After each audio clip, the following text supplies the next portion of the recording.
Hello all, this here's Hedrick, and Hedrick hopes you're doing well. My name is Kichi and welcome back to my channel. Today we're returning to the wonderful world of Art Advent prompts with this Art Advent Sketchbook put out by the Cassie Project. Today we are going to tackle 3 separate prompts according to my little calendar order as established in the last video. Day 3's prompt is, what is your favorite snack? Create an illustration of your favorite Christmas snacks. For day 3, I decided to get adventurous and use some supplies I hadn't used before. But first I wanted to tape off some edges so I'd have some nice clean lines, and then prepare a sketch so that I had something to follow once I brought out said medium.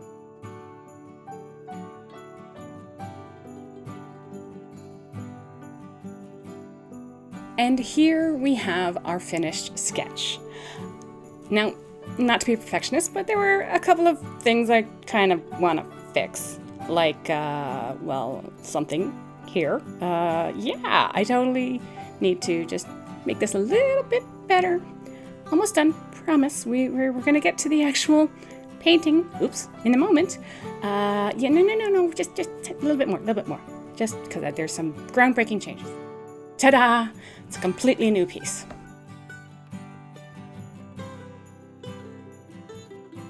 And here is our medium for today's prompt. I have never used gouache paints. However, my friend Ranger gifted me the set last year. I use everything in an extremely timely manner. And when I came up with the idea for this prompt, I knew I wanted to try the gouache with it. Once I have the paint mostly ready to go, I took my eraser, lightened up the lines, totally didn't tweak the sketch anymore, promise. And then I tried to get the first tube of paint, and that worked about as well as you can see. And then we just, rather than fight with the box, I decided let's just take it all out and arrange it somewhat artfully, because it's going to end up in a mess anyway. Now, just to note, I've never used gouache. I know how to roughly pronounce it, but I had no idea as to its particular nuances and how it behaves kind of like acrylic paint and like watercolor. So I may have done a lot of blending and messing around as I learned by doing rather than, researching, ? Once I started to understand the particular properties of gouache, I found that I really enjoyed working with it, and I'm looking forward to taking it out to try again. It blends super well together and it creates these soft lines between each color that really drew my eye, so I'm not sure what I'm going to use it for. If you guys have any ideas, leave it in the comments and I'll consider it. And so we're just going to continue working. As we work, you can see that I haven't actually started painting food. I am painting a raccoon right now, and no, I am not planning on eating it. What I decided to do with this prompt was to paint a picture of representations of myself and my friends, along with some of the favorite foods we have when it comes to the holidays. First up, we have Ranger the raccoon, the most adorable trash panda, and basically a clone of my own existence. What Ranger is eating here is a Smartie. Smarties are a Canadian staple. Well, okay, so some background. In Canada, we have this, Smarties. But in the States, you guys have this, Smarties? And Ranger and I tend to dispute which one is the better candidate.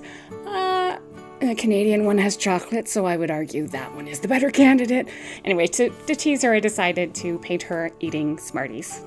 Canadian Smarties. Seriously, this gouache was amazing to work with. I dotted around a lot of different greens and yellows in order to create some leaves and add a little bit more depth and definition to the area around it. What was I going to say? I don't know.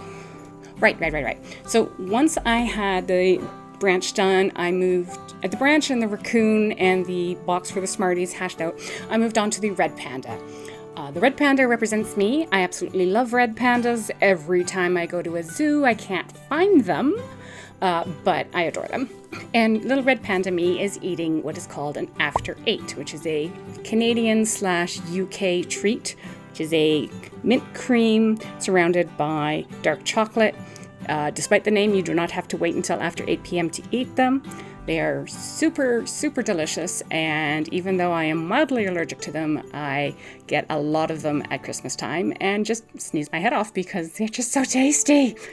Third in the trio of chaos is my friend Emethar, who is represented by a fox. It would have been a dragon, but I was looking for normal animals that exist in the modern world. I don't even know why. I mean, it's not like these guys are just going to randomly be sitting here eating Smarties and after 8s. Anyway, tangent done. Fox Emethar is dreaming about her favorite snack at this time of year, which would be specialty cheeses. She is rather fond of unique and flavorful options and loves to share, well, actually, I love to pester her to share tales of which specialty cheeses she has encountered. Okay, so maybe I live vicariously through her taste in cheese. Can you really blame me? Overall, this picture took a while to complete due to a latent sense of perfectionism, well tamed by medication, that just had me going back to add slightly different colors, adding some shading and highlights to increase the depth of the picture until I was satisfied. And then the gouache work was done. I took some time to peel away the tape, and then immediately put new tape in because it kind of tore the page because I didn't remove the stickiness of the washi tape before I put it down. Oops. Anyway, this is what it looks like. This is the finished piece, and I hope y'all enjoy. Now on to prompt number 4. Prompt number 4 was to use color. Fill this page with red and green objects and or characters. So obviously first task was to get as many red and green objects together as I could for some inspiration. Because I wasn't quite sure where I was going to go with this one. Truth told, when all was said and done, I actually used none of what I had brought out in that initial pile.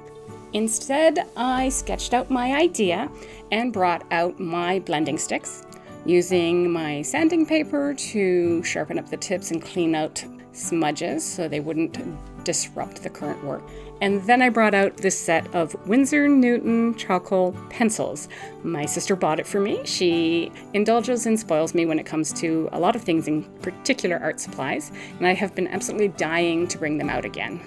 The last time I used them was to recreate some pages from Arthur Morgan's journal from the Red Dead Redemption 2 video game. That project is still unfinished, and I do plan to go back to it. For the here and now, though, we are going to work on shading in this grayscale piece that is supposed to feature red and green. I promise it'll make sense. Trust the process. My first use of charcoal dates way back to about grade 9. I had a super supportive art teacher who encouraged me to explore all sorts of media, and he actually took my homework project for the charcoal and put it up on the wall in the class. I had done a tiger at that time.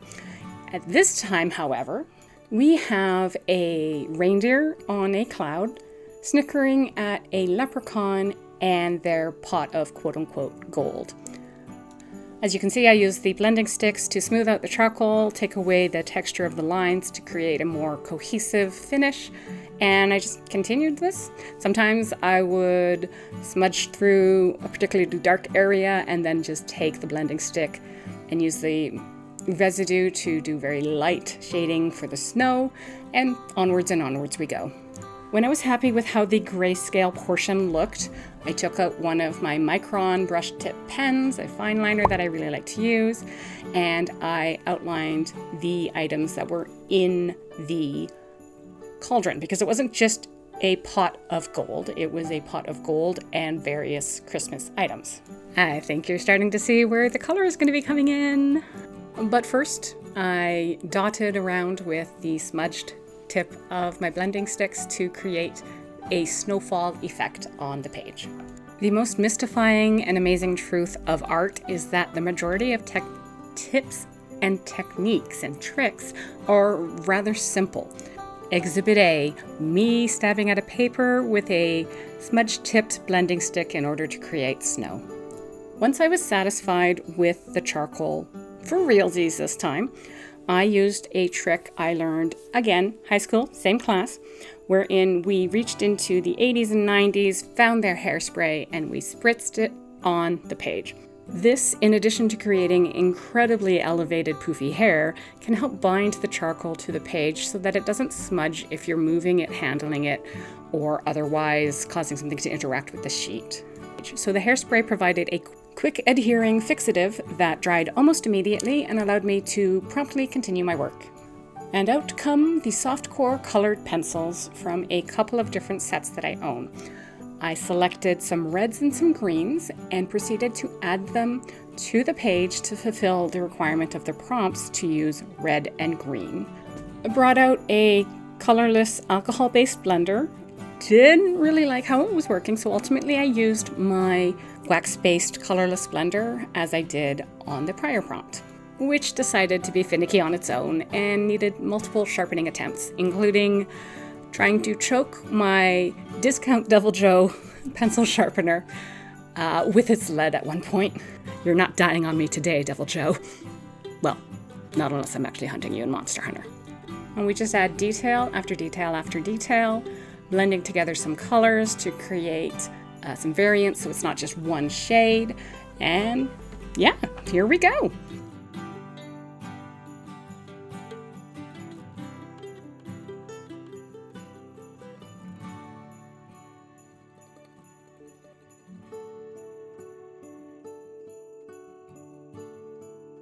Once I had enough colors in, I tidied up because if I don't put my art supplies back where I found them, I will lose them and then rediscover them 6 months later after I've bought a new set. Does anybody else have that problem, or is that just me? Out comes my brush liner to do the final details. Shading with a couple more colors to give the hint of a rainbow. And here is our finished piece. Prompt number 4, use color. Fill this page with red and green objects and/or characters. Ta-da! Now we prepare and move on to our final prompt of the day, which is making art through music. Play some Christmas music and let it inspire you. You could create something abstract or create cute little doodles or make an illustration inspired by the title of the song. I didn't actually listen to Christmas music while doing this. I had an idea immediately. On this one, we're going to fly right past the sketch stage and right past the lining of the art. So now we are ready to start coloring. Enter Faber-Castell Artist Pens. These are brush nib India ink pens that are light fast and pretty much my favorite pen for coloring overall. I really like layering with them. I really like just about everything about them, except for their price point. They are a little bit higher than I like to pay. I started in on these with some clearance sets I bought at Michael's. I've bought a few individual colors to supplement, and I want to get more, but I'm waiting and saving, much like the reason I don't have Prismacolor softcore pencils. I'm not made of money, what can I say? Minor soapbox moment. You do not need high value, high dollar point supplies to do art. I also do art and prompts with a bag of mismatched Crayola and other water-based markers I picked up at thrift stores. Anything that can create art. The magic ingredient, the perfect quote-unquote brand is you and your creativity. That is what makes what you create truly special. Okay, so soapbox done, onto the coloring. Allow me to introduce you all to Gilbert. Gilbert is a pelican, and I had a dream one day that I had a pelican named Gilbert who had a little sailor hat and liked to perch on my arm. Now, pelicans are not small, so he also fell off my arm a lot. Gilbert here has a passion for life and, as you can tell, music. He just loves rocking out, probably sounds about as good as Scuttle does when it comes to singing. That does not stop him though, so today he is singing Jingle Bell Rock. I went a tiny bit crazy with the literal words to create a jingle bell, a rock, and a Santa hat to add to the theme. Once I had Gilbert's colors roughed in, I moved to the rock using varying shades of gray that I had to add lowlights, highlights, midlights, whatever fancy term there is for coloring a rock. Finishing up with the hat and the jingle bell, singular, and adding some hint of a skyline behind him, just a tiny bit of a background to help make him pop from the white of the page. Here's our finished product for this prompt, and that makes 3 pages done this week. Thank you for joining me. Here are our 3 pages we finished, and we've got 3 more pages. If you like this video, why not give it a little thumbs up? If you want to see more, feel free to subscribe. If you leave a comment, I do try to respond to every single comment I receive, so I look forward to your thoughts. Know that Hedrick adores you and Gilbert offers to sweetly serenade you to sleep at night. Take care, be safe. Bye-bye now.